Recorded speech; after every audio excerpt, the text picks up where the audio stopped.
नमस्कार साथियों, डॉक्टर संग्राम पाटिल बात कर रहा हूँ। साथियों, भारत में गणेशोत्सव शुरू हो गया है और इस गणेशोत्सव का जो ऐतिहासिक जो महत्व है ये काफी पुराना है। आज तो इसको गणेशोत्सव कहते हैं, पुराने जमाने में इसको गणेशोत्सव नहीं कहा करते थे। ये हुआ करता था वप्प मंगल उत्सव, जिसकी बुद्धा की साहित्य में चर्चा की गई है। और ये सिर्फ भारत में ही नहीं, लेकिन भारत के आजू बाजू के जो देश है, जहां जहां पर बुद्धिस्ट कल्चर गया, उन सारे जगहों पर यह वप्प मंगल उत्सव मनाया जाने लगा और ये आज भी मनाया जाता है। तो इसके बारे में इस वीडियो में मैं आपसे संक्षिप्त में चर्चा करूंगा। तो सबसे पहले ये जो वप्प मंगल उत्सव है ये क्या हुआ करता था। तो ये भद्र मास के भाद्रपद महीना, जिसको मराठी में बोलते हैं, उसके चौथे से 14वें दिन 11 दिन का ये उत्सव हुआ करता था। तो आज अगर हम देखें तो इंग्लिश कैलेंडर के हिसाब से ये सितंबर अक्टूबर महीने में आता है। और ये भारत के खेतीय लोग, जिसे बाद में जब क्ष ये जो लेटर है ये आया तो उसको क्षत्रिय कहा जाने लगा। तो ये खेतीय लोगों का, जो कृषि का कामकाज करते थे, जो किसान हुआ करते थे, उन लोगों का ये फेस्टिवल हुआ करता था। और जब बारिश खत्म होने को आती है और उनको अपनी खेती तैयार करनी होती है अगले सीजन के लिए, उस वक्त हल चलाना है या वो बीज बोना है या और भी खेती से संबंधित जो एक्टिविटीज होती थी, उनको वप्प कहा जाता था। और वपन, वही शब्द जो आजकल की भाषा में, नॉर्थ इंडिया की भाषा में भी वपन यह शब्द खेती के बारे में इस्तेमाल किया जाता है। तो ये उस अर्थ में उसको वप्प उत्सव कहते थे। और जब किसान और सारी जनता बहुत खुशियां मनाती थी तो उसको वप्प मंगल उत्सव कहा जाता था। तो बेसिकली ये जो उत्सव है ये अपने अपने गणों में लोग मनाया करते थे। गण यानी कुछ गांवों का एक समूह हुआ करता था और उसका एक इंचार्ज होता था, राजा होता था, उसको गणपति कहते थे या गणेश कहते थे। तो ये गणपति इस उत्सव का इंचार्ज हुआ करता था। तो इसके दरमियान 11 दिन तक किसान अपने अपने काम करते थे। और इसमें खास करके 3 चीजें हुआ करती थी साथियों। एक तो खेती को तैयार करना, हल चलाना। दूसरा, जो भी वहां पर तन हुआ है, घास हो गई है, उसको उखाड़ फेंकना। और वो आइदर उसको फेंक देते थे या उसको फिर अपने जो एनिमल्स होते थे, गाय हो बैल हो, उनको खाने के लिए देते थे। तो उस वक्त जो तन ज्यादा था वो दुर का, जो मराठी में उसको दुर्वा कहते हैं, वो तन हुआ करता था। तो उसकी एक प्रथा आगे चली है जो गणपति में भी इस्तेमाल करते हैं। उससे जुड़ी एक इम्पोर्टेंट प्रथा हुआ करती थी जो श्रमण संस्कृति में चली आई थी, कि पंचशील का पालन करना। तो वो बाद में आकर उसको पंचानम व्रत हो गया। मतलब पंचशील जो अमृत तत्व है धर्म के, इनका पालन करना। तो किसान लोग 11 दिन ये पालन करते हुए अपनी खेती तैयार करते थे। और इसमें उत्सव में लीड करता था उस गण का पति, अधिपति, जो गणपति कहलाता था। तो इसकी सबसे पहली जो मेंशन है, जिसके हमें सबूत मिलते हैं, वो बुद्ध साहित्य में मिलते हैं। और बुद्ध जब बालक थे, 5-6 साल के बालक थे, उस वक्त उनके पिताजी राजा शुद्धोधन ये शाक्य गण के गणपति थे। तो वो इस उत्सव को मनाने के लिए अपने लड़के को, गौतम को, सिद्धार्थ को लेके जाते हैं और वहां पर वो हल चलाते हैं। तो 108 हल होते हैं, उसमें चांदी के कवरिंग्स लगाए जाते हैं उन हल को। और जो 107 होते हैं उनको चांदी लगाई जाती है। और 108वां जो खुद राजा चलाते हैं उसको सोने का एक कवरिंग लगाया जाता है। और ये उस तरीके का ये फेस्टिवल होता है। और सिद्धार्थ को एक पेड़ के नीचे बिठा देते हैं। तो वो ये सब देखता है कि हल चला रहे हैं, सब लोग खुश है, किसान खुश है, खेती तैयार हो रही है। लेकिन ये बैल तो काम कर रहे हैं, ये तो कुछ खुश नहीं लग रहे हैं, इनको तो अब 11 दिन काम करना पड़ता है। तो उसको वो दुख जो था उनका, वो महसूस हुआ है, ऐसा कई जगह पर साहित्य में लिखा है। तो ये फिर उस वक्त अपनी आंखें बंद करके एक ध्यान लगाने बैठ जाता है सिद्धार्थ, और वो दासिया जो आती है उसकी जो देखभाल करने वाली, वो देखती है, वो राजा को बताती है, तो वो राजा आकर सिद्धार्थ को मिलता है, तो उसको पता चल जाता है कि ये ध्यान में बैठ गया है और ये कोई डीप मेडिटेटर है, तो ये आगे जाकर ये बहुत बड़ा आध्यात्मिक पुरुष होने वाला है। इस तरीके की एक बात उस वक्त चलने लगती है। तो ये राजा शुद्धोधन का ये जो प्रथा थी ये पहले से चली आई थी। ये शायद मोहनजोदड़ो हड़प्पा के काल से चली आई हुई प्रथा है, क्योंकि हमें उस वक्त के जो सिक्के मिलते हैं, शिल्प मिलते हैं, उसमें भी बैल को सजाया हुआ, उसको ऑर्नामेंट्स लगाए हुए, इस तरीके की चीजें मिलती है, जो आज हमें महाराष्ट्र और छत्तीसगढ़ इन इलाकों में जो पोला करके सहन उत्सव मनाया जाता है, उसमें भी बैलों को इसी तरह सजाया जाता है, और साउथ ईस्ट एशियन कंट्रीज में भी ये इसी तरीके की प्रथा है। तो ये शायद उस वक्त की प्रथा है जो श्रमण काल में चली आई, और उसके बाद भी ये चलती आई, और अलग अलग देशों में ये थोड़ी बहुत बदल गई, और भारत में तो उसको पूरी तरह बदल दिया गया। इसको अब गणपति का उत्सव करके मनाया जाता है। शुरू में यह शहरी इलाकों में सिर्फ गणपति का उत्सव मनाया जाता था, क्योंकि गांवों में तो ऐसे कोई गणपति का मूर्ति लगाकर उत्सव का कोई प्रथा नहीं थी। लेकिन अब ये पिछले 30-40 साल में ये गांव में अब गणपति की प्रथा शुरू हो गई। लेकिन इसकी शुरुआत जो है ये हुई थी वप्प मंगल उत्सव से।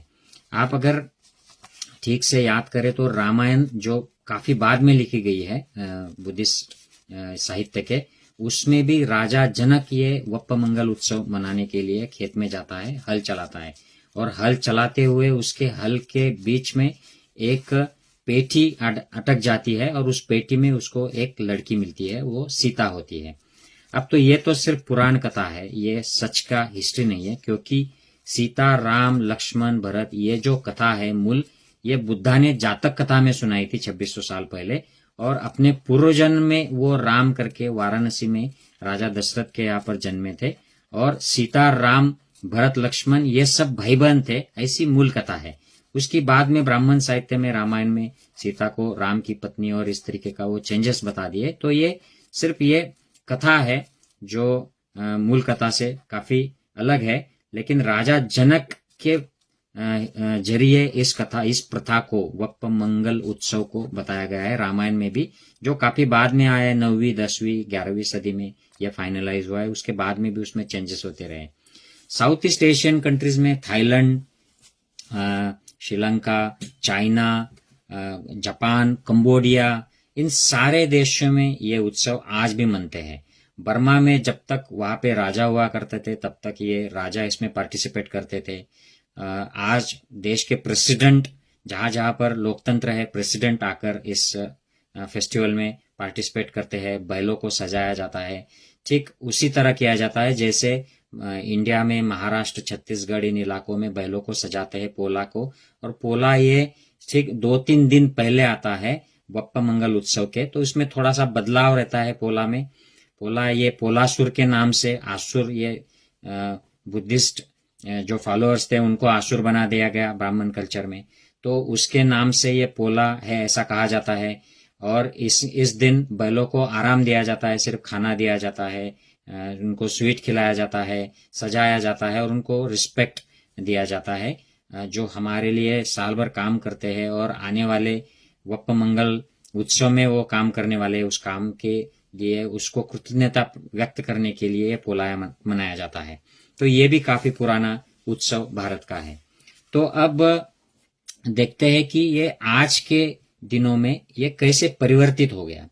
पहले जो वप्प मंगल उत्सव हुआ करता था, ये खेती तैयार करने के लिए खेत से घास निकाल कर लोग दिखाते थे, ताकि सबको पता चले कि ये खेत अब तैयार हो गया है, तो इस खेत में अच्छी फसल आएगी। तो आज के जमाने में ये कैसे चेंज हो गया, और वो गणपति इस उत्सव को मनाते थे, उसमें पार्टिसिपेट करते थे, गण के पति, तो आज कैसे बदल गया, ये संक्षिप्त में देखते हैं और फिर मैं फिनिश करूंगा।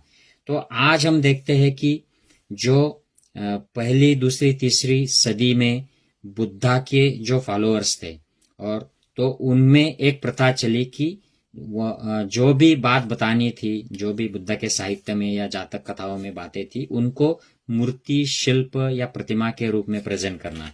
और बुद्ध के लाइफ में एक हाथी का बहुत इंपॉर्टेंस हुआ करता था, क्योंकि वो जब वन में थे तो उनको हाथी ने फल और खाना लाके दिया था, ऐसी कथा बताई जाती है। और उसके साथ एक बंदर भी था जिसने, वानर ने भी उनको फल दिए थे।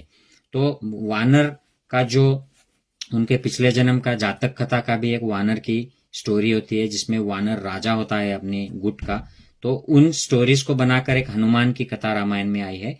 और ये हाथी का जो महत्व है, ऐसे भी कहा जाता है कि उनकी माँ जो थी, उनके सपने में हाथी आया था, इसके पहले जब कि बुद्धा उनके पेट से जन्म ले।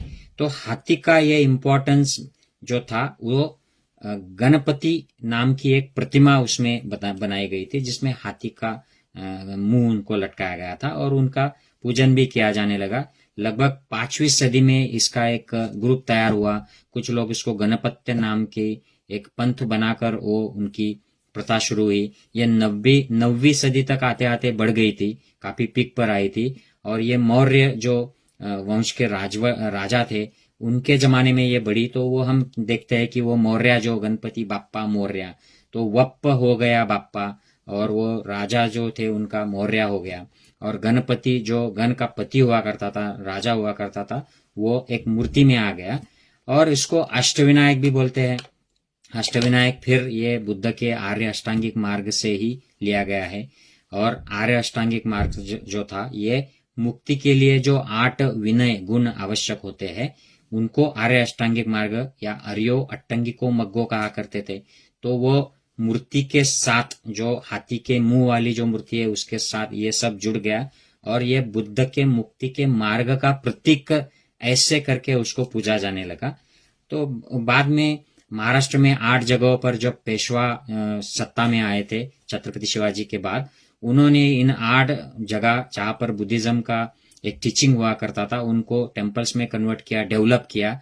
और उनको अष्टविनायक की जगह तीर्थ क्षेत्र ऐसे बना दिया गया। तो लोग भूल ही गए कि अष्टविनायक का मतलब होता है मुक्ति के, दुख से मुक्ति करने के लिए, आनंद प्राप्त करने के लिए जो 8 मार्ग आवश्यक होते हैं, उनको अष्टविनायक कहते हैं।